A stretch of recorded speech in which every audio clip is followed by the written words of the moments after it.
नमस्कार, मैं शंभू कुमार सिंह और आप देख रहे हैं नेशनल दस्तक। दो तस्वीरें लगाई है मैंने और ये दो तस्वीरें बहुत इंपॉर्टेंट है और मैं इस पर बात करना चाहता हूं। चाहे वो डॉली चाय वाला हो, चाहे ये जो मिथिलेश माझी है। सोचिए पुलिस ने कैसे इस शख्स का मजाक बनाया। दरअसल कायदे से तो इस शख्स की मदद होनी चाहिए थी। ये शख्स पीड़ित है। इससे किसी ने 2 लाख रुपए ठग लिए, नकली वर्दी पकड़ा दिया, नकली पिस्टल पकड़ा दिया और कहा कि तुम बन गए एसपी। सोचिए ये आदमी कितना भोला है, सज्जन है। जब इसे पता चला कि आप डॉक्टर बनकर लोगों की जिंदगी बचाते हैं तो इस शख्स ने कहा कि मैं डॉक्टर बनूंगा।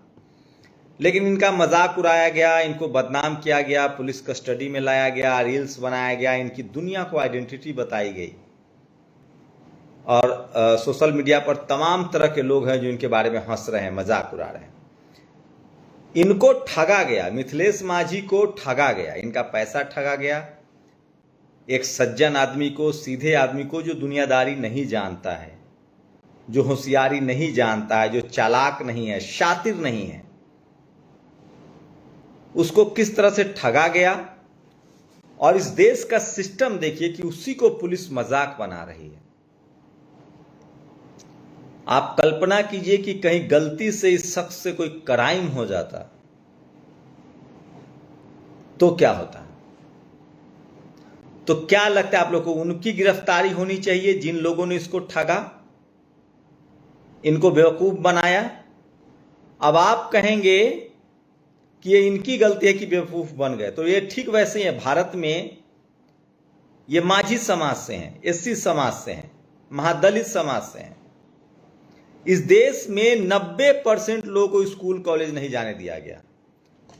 मेरे माता पिता भी बहुत पढ़े लिखे नहीं हैं, मेरे दादा भी पढ़े लिखे नहीं थे।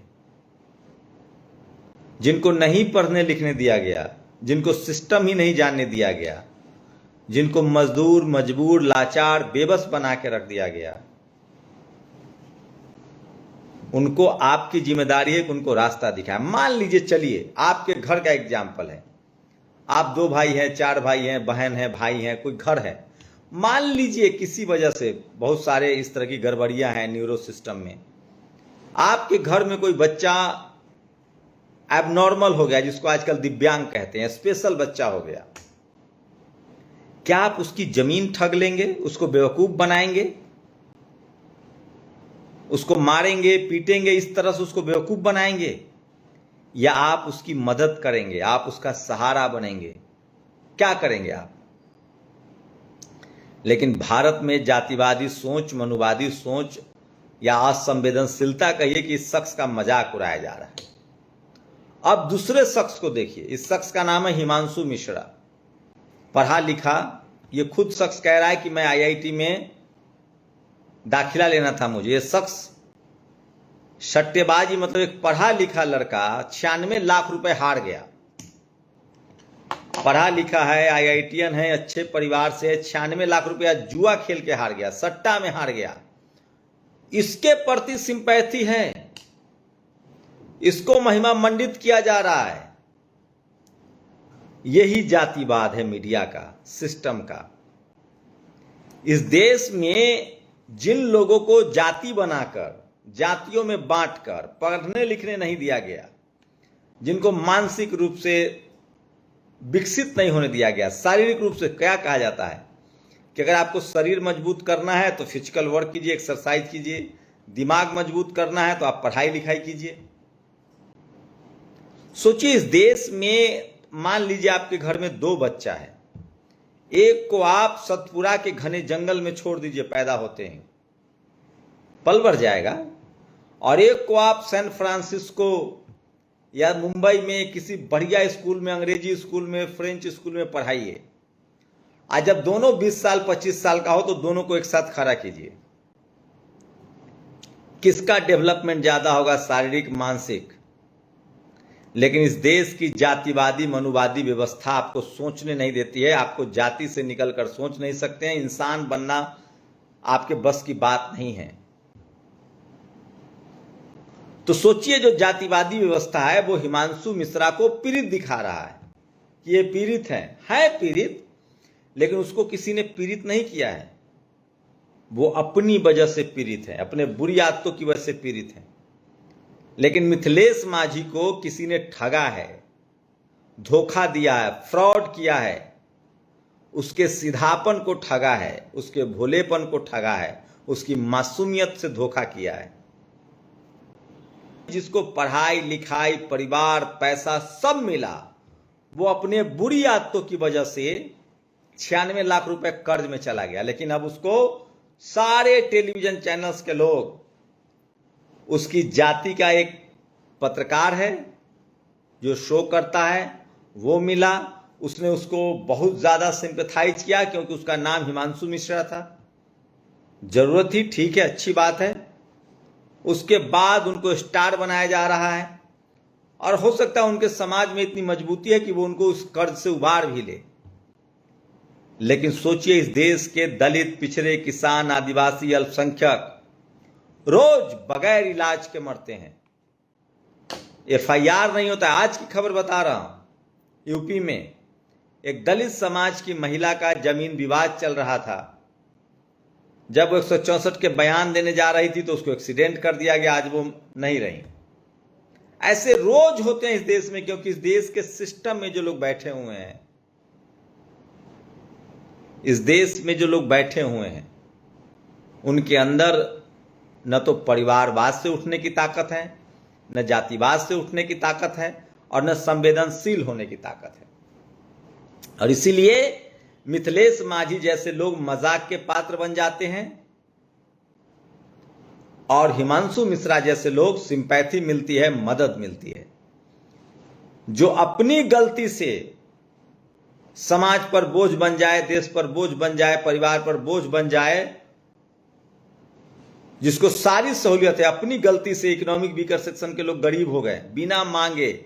इकोनॉमिक वीकर सेक्शन जो सवर्ण आरक्षण है, आरक्षण इसलिए हुआ था, आरक्षण का कंसेप्ट क्या था? अनटचेबिलिटी, जिनके साथ छुआछूत हुआ है, सोशली और एजुकेशनली बैकवर्डनेस, जिनको जाति की वजह से पढ़ने लिखने नहीं दिया गया। यहां क्या था? आरक्षण गरीबी हटाओ उन्मूलन नहीं था, मौका, भागीदारी था, डायवर्सिटी। जिनके साथ छुआछूत हुआ, जिनको पढ़ने लिखने नहीं दिया गया, काम नहीं करने दिया गया, उनको मदद की जाए। जिनको एजुकेशन, वर्ण व्यवस्था, कुव्यवस्था थी, ब्राह्मण समाज के हिस्से में था पढ़ाई लिखाई, क्षत्रिय समाज राज करेगा, वैश्य समाज व्यापार करेगा, और बाकी के तमाम लोग जो शूद्र, जिनको हजारों जातियों में बांटा गया, उनका काम था सेवा करना। न पढ़ाई करेंगे, न वो धन संपत्ति रख सकते हैं, न उनके पास जमीन जायदाद होगा, न व्यापार बिजनेस, वो सिर्फ सेवा करेंगे।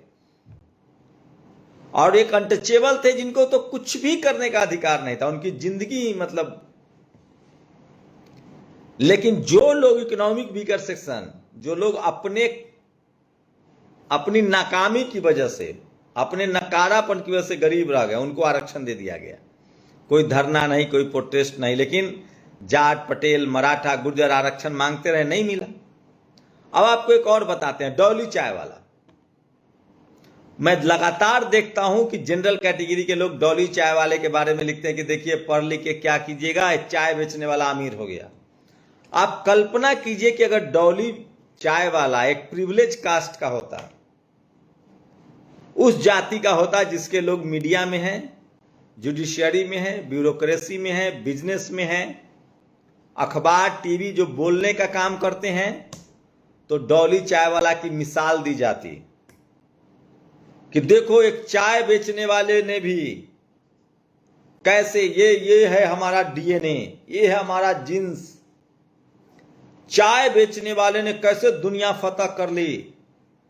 लेकिन डॉली चाय वाला की जाति सूट नहीं करती है, इसीलिए उनको निगेटिव दिखाया जाता है कि अब क्या करोगे पढ़ लिख कर, चाय वाला सफल हो रहा है।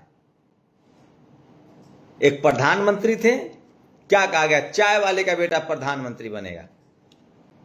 सोचिए, मैं तो कल्पना करता हूं कि अगर इस देश में सोशल मीडिया ना होता तो तमाम दलित, पिछड़े, आदिवासी, किसान, हम जैसे लोग पत्रकार तो थे, मैं तो फिर भी टेलीविजन में नौकरी करता था, लेकिन दुनिया नहीं जान पाती क्योंकि हमको टेलीविजन पर आने ही नहीं देते, रिपोर्टिंग ही नहीं करने देते।